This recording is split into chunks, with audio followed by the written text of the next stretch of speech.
PLT Ketua Partai Golkar Kuburaya Kalimantan Barat M. Iqbal Zafarullah diduga bunuh diri dengan meloncat ke Sungai Kapuas pada Minggu 14 Mei 2023. Hingga kini keberadaan Iqbal masih dalam upaya pencarian dari tim Basarnas.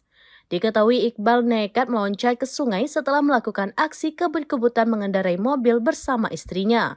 Seorang penambang pasir berinisial N mengatakan sebelum peristiwa terjadi, ia melihat sebuah mobil melaju kencang menuju ke arah tempat ia sedang bekerja. N diketahui saat kejadian sedang bekerja di penambangan pasir dekat Sungai Kapuas, Jalan Kiai Haji Abdurrahman Wahid, Desa Kuala II. Ia menuturkan mobil tersebut menerobos masuk ke area tempat ia bekerja dengan kecepatan tinggi. Setelah hampir menabrak alat berat, mobil yang dikendarai lalu berhenti, dan kemudian sosok pria tersebut turun dan langsung menerjunkan dirinya ke sungai. Sementara sang istri masih berada di dalam mobil. Setelah kejadian itu, pria yang loncat ke sungai tersebut tidak lagi tampak ke permukaan.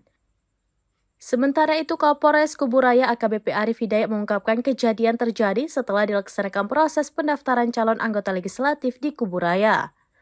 Ia juga menjelaskan saat itu korban diketahui sedang keluar dari proses pendaftaran di kantor KPU Kuburaya dan mengarah ke Desa Kuala II.